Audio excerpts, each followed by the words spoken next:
বাংলাদেশের হয়ে পাকিস্তানের বিপক্ষে রাওয়ালপিন্ডিতে টেস্ট খেলছেন সাকিব আল হাসান। প্রথম টেস্টটা বাংলাদেশ জিতেছে।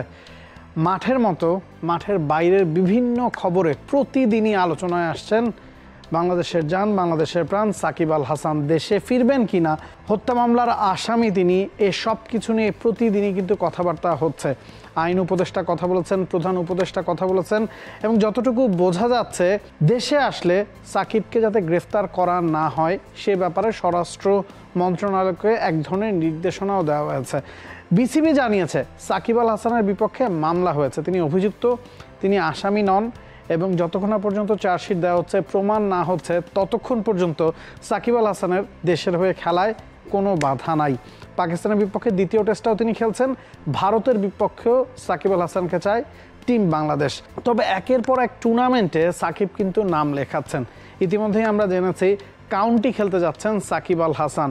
শুধু তাই না, আরও একটা খবর বেরিয়েছে, ন্যাশনাল ক্রিকেট লিগ যুক্তরাষ্ট্রে তিনি চুক্তিবদ্ধ হয়েছেন। এখন কথা হচ্ছে সাকিব আল হাসান কোথায় খেলবেন। একই সময়ে বিভিন্ন টুর্নামেন্ট চলছে, জাতীয় দলের খেলা আছে, তিনি কি আসলে বাংলাদেশের হয়ে ভারতের বিপক্ষে টেস্টের পর টি-20টাও খেলবেন? সেই বিষয়ে কিন্তু প্রশ্ন উঠছে ওই শিডিউল জটিলতার কারণেই। 30 তারিখ বাংলাদেশের পাকিস্তানের বিপক্ষে দ্বিতীয় টেস্ট, 1-0 বাংলাদেশ জিতে আছে।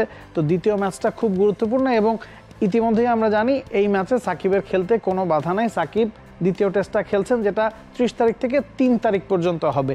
এরপর 5 তারিখে পুরো বাংলাদেশ দলের দেশে ফেরত আসার কথা। সাকিব কি দেশে ফিরবেন? না, সাকিব আল হাসান দেশে ফিরছেন না, কারণ ইতিমধ্যেই বোর্ড থেকে তিনি এনওসি নিয়ে রেখেছেন। সাকিব পাকিস্তান থেকে সরাসরি যুক্তরাজ্যে যাবেন। ইংল্যান্ডে কাউন্টি চ্যাম্পিয়নশিপে একটা ম্যাচ তিনি খেলবেন সারের হয়ে সামারসেটের বিপক্ষে, যেই ম্যাচটা 9 তারিখ শুরু হয়ে শেষ হবে 12 তারিখ। সারের হয়ে একটা ম্যাচে কি কাউন্টি চ্যাম্পিয়নশিপে তিনি খেলতে পারবেন, কারণ সারের দ্বিতীয় যেই ম্যাচটা খেলবে ওই টাইম ফ্রেমে 17 তারিখ সেই ম্যাচটা শুরু হতে যাচ্ছে, সেই ম্যাচটা চলবে 20 তারিখ পর্যন্ত। তো ওই ম্যাচে সাকিবের খেলার কিন্তু কোনো সম্ভাবনা নাই, কারণ সাকিব ভারতের বিপক্ষে বাংলাদেশের হয়ে টেস্ট ম্যাচ খেলবেন। সেই টেস্ট ম্যাচটা, প্রথম টেস্ট ম্যাচটা কিন্তু ওই সময় শুরু হয়ে যাবে 19 তারিখে। তার মানে হচ্ছে সারের হয়ে একটা ম্যাচে সাকিব খেলতে পারছেন, দ্বিতীয় ম্যাচটা সাকিব খেলবেন না ডারামের বিপক্ষে। তিনি ভারতে চলে আসবেন যুক্তরাজ্য থেকে, ভারতের বিপক্ষে প্রথম টেস্টটা খেলবেন। এরপরে ভারতের বিপক্ষে দ্বিতীয় টেস্টটাও কিন্তু 27 তারিখে শুরু হবে, যেটা অক্টোবরের 1 তারিখ পর্যন্ত চলবে। এরপর সাকিব কি করবেন? মাত্রই খবর বেরিয়েছে যে ন্যাশনাল ক্রিকেট লিগ যুক্তরাষ্ট্রে সাকিব চুক্তিবদ্ধ হয়েছেন, যেই টুর্নামেন্টে তামিম ইকবালও খেলবেন। 4 তারিখ থেকে অক্টোবরের 14 তারিখ পর্যন্ত ওই টুর্নামেন্টটা চলবে। ওই সময়ে বাংলাদেশের হয়ে কি সাকিব খেলবেন?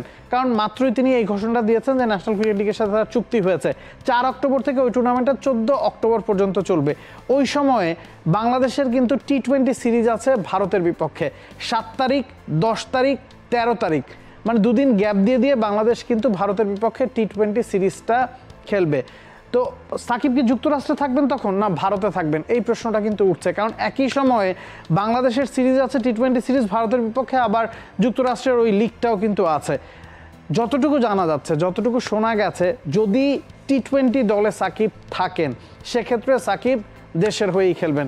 যদি কোনো কারণে টি-20 দলে থেকে তিনি বাদ পড়েন, তাকে সিলেক্ট করা না হয়, সেক্ষেত্রে তিনি যুক্তরাষ্ট্রে ন্যাশনাল ক্রিকেট লিগ খেলবেন।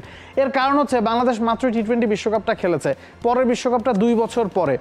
সাকিব কি আসলে 2 বছর মেয়াদি পরিকল্পনা যদি বিসিবি করে থাকে টি-20 দল নিয়ে, সেই দলে কি সাকিবের থাকার সম্ভাবনা আছে? কারণ সাকিব তো এর আগে জানিয়েছে 2025 চ্যাম্পিয়ন্স ট্রফি দিয়ে তিনি ইন্টারন্যাশনাল ক্রিকেটের ইতি টানতে চান। সে কারণেই আসলে এই বিষয়টা ভাবা হচ্ছে যে টি-20 দলে তিনি থাকবেন কিনা। তো একই সময় দুটো টুর্নামেন্ট আছে যুক্তরাষ্ট্রে এবং বাংলাদেশের হয়ে। সাকিব যেটা জানিয়েছেন যে বাংলাদেশের টি-20 দলে যদি তিনি থাকেন, তিনি নিশ্চিতভাবে বাংলাদেশ জাতীয় দলের হয়েই খেলবেন, যুক্তরাষ্ট্রের টুর্নামেন্টে তিনি স্কিপ করবেন। আর যদি দলে না থাকেন লং টার্ম পরিকল্পনার কারণে, তখন তিনি যুক্তরাষ্ট্রের ওই টুর্নামেন্টটা খেলবেন। For more updates, subscribe to our YouTube channel and click on the bell icon. Follow us on Facebook and Instagram.